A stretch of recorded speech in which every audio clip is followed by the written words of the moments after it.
Welcome back to Rubbing Minds. Now it's time for the social brief, and I'm joined by in-house social commentator Abdul Hakim Ogundipe. And we're going to start off the conversation with the World Cup. I don't know about you, but growing up as a child, I used to love watching the World Cup, and it just seemed something like one day Nigeria will win the World Cup. We're not playing in the World Cup, and it feels so far away because it's happening in the Americas. There are issues around visa, movement, security, and I don't know, do you feel the excitement is still there? Do you feel like the World Cup is still World Cupping?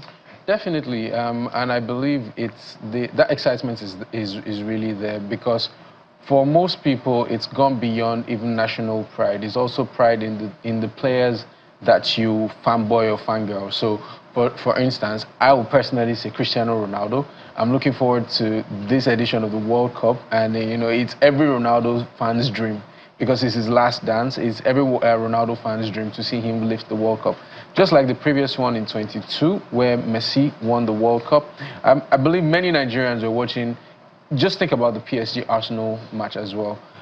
Most people don't support PSG on paper, or nobody is actually outrightly a PSG fan, but it was just Arsenal against the world. Like, everybody was just against Arsenal. I'm just looking at you because I don't know the everybody. Me, I'm an Arsenal fan, and I mean, let's think about the PSG-Arsenal match. We held PSG despite your banter that, oh, they're going to flog us, they're going to whip us. Excuse me, please. Excuse me.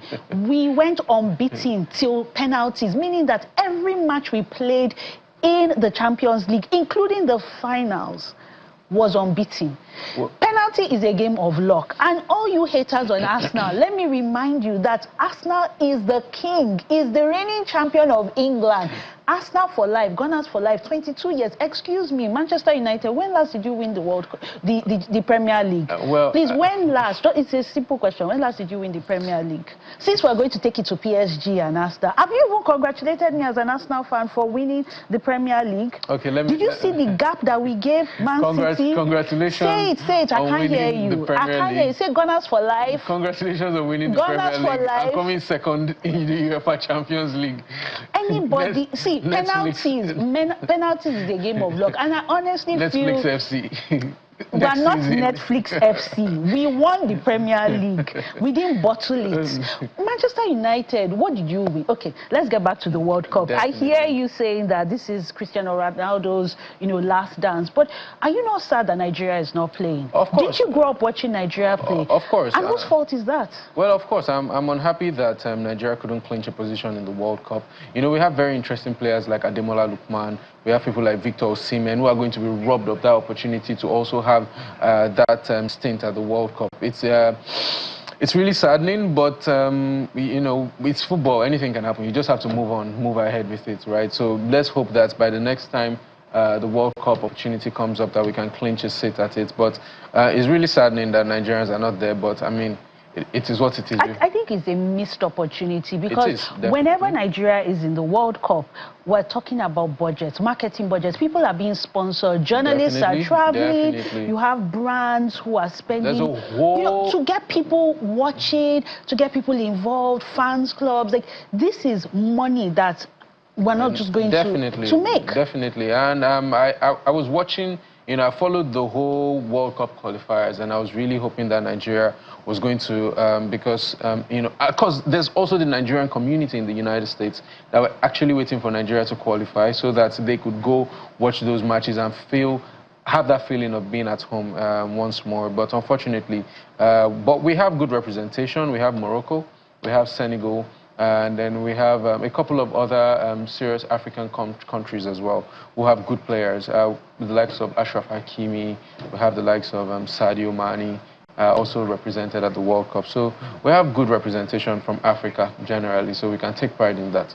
I honestly believe that this is a wake-up call for the government to invest in sports, because when it comes to sports, this is one thing that brings everyone. It's a unifying thing. It doesn't matter whether you're Christian, you're Muslim, Igbo, Yoruba, Akwa Ibom, whatever. 1996 Atlanta, like I cannot just explain the feelings. Yep. Is it Kano Wakwa? I mean, think about the dream team. Let's think about the Olympics, the World Cup. Definitely. My childhood. maybe because I had male cousins, I used to play, all those FIFA games, and that just tells you, those? Yes, I did, and that's because... Interesting, we all did. I mean, that was where the names like, I think the Rashidi Yakini, yes, holding on to the Taribo West, and the likes, became Yakubu Ayegbenis of this world. Yeah, JJ Okocha, the dribbling. I mean, the other day I was dribbling the ball and I was feeling myself like, maybe just... But I feel like it's a missed opportunity. For the female team. Well. And you cannot hate on the female team of Arsenal. We're not Netflix. We're never going to be. But I really feel that this is a missed opportunity for businesses, for brands, for even the government, because this is something that can unify us and bring about peace. And it puts Nigeria on the map for the right reasons, right, on the global map. Because you have, like I keep saying, we have the likes of Victor Osimhen, Ademola Lookman. I don't know why their names are just running out of my head right now, right? But beautiful Nigerian players, right? Whom, once you hear their names, right, there's even the tune, there's the Victor Osimhen tune. Like, once you hear their names, big players begin to quiver in their boots, right? It would have been amazing to have them at the World Cup. But, hey, it is what it is, unfortunately. But we see you, Super Eagles of Nigeria. We love you, Super Eagles, and I love the merch that has come out. I just wish we were in the World Cup. But let's move to the security situation and the role of celebrities. So I know that gospel musician Yinka Alaseyori received a lot of flack, a lot of criticism on her standpoint when it came to her position on faith and the response to the kidnapping and the banditry. And the question is, can celebrities just go about their lives? Or do they have to take it upon themselves to become advocates? That responsibility, should we demand them to carry the matter on their head? And do they have to align to our own personal values? Yeah, okay. So I really appreciate you for asking this question, because beyond the life of a celebrity and then being popular and all of that is also a human being. The person has the right to his own opinions, to his own thoughts, and to his own idiosyncrasies around certain things, right? So if somebody believes something, I mean, the person should be allowed to say, just like we would say, oh, allow the regular person to say something without a brand fighting them. If somebody believes something, please let freedom of speech, right? Let the person say it, right? It's only normal, and when you think about it, applying in the United States, that's why you have the likes of Kanye West, who would say some of the most outrageous things, but nobody is trying to ring him or trying to stop him from saying what he says, because he's saying what he believes. Look at the likes of Dave Chappelle, who criticized the government with his own platform. Right, I can't remember the series he does on Netflix, right? Nobody's going to go against him and say, oh, what you have said is wrong. So I think we should allow celebrities that level of freedom. It's their personal opinion.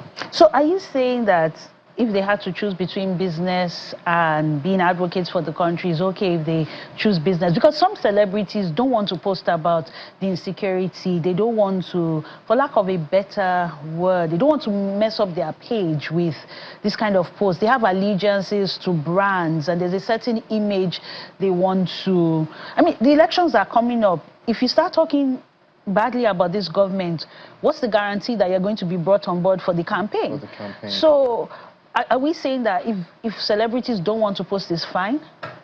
Honestly, I don't think we're able to judge anybody's decision, right? It's an issue of a moral compass, what you feel inside of you. If you feel that it's enough, I mean, you're in that position where you can call out certain things and damn the consequences, come on, why not?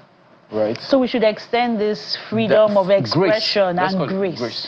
Thank you very much, Abdul Hakim Ogundipe, and hope to have you back again to discuss the social brief. Definitely. Thank you very much. Thank you.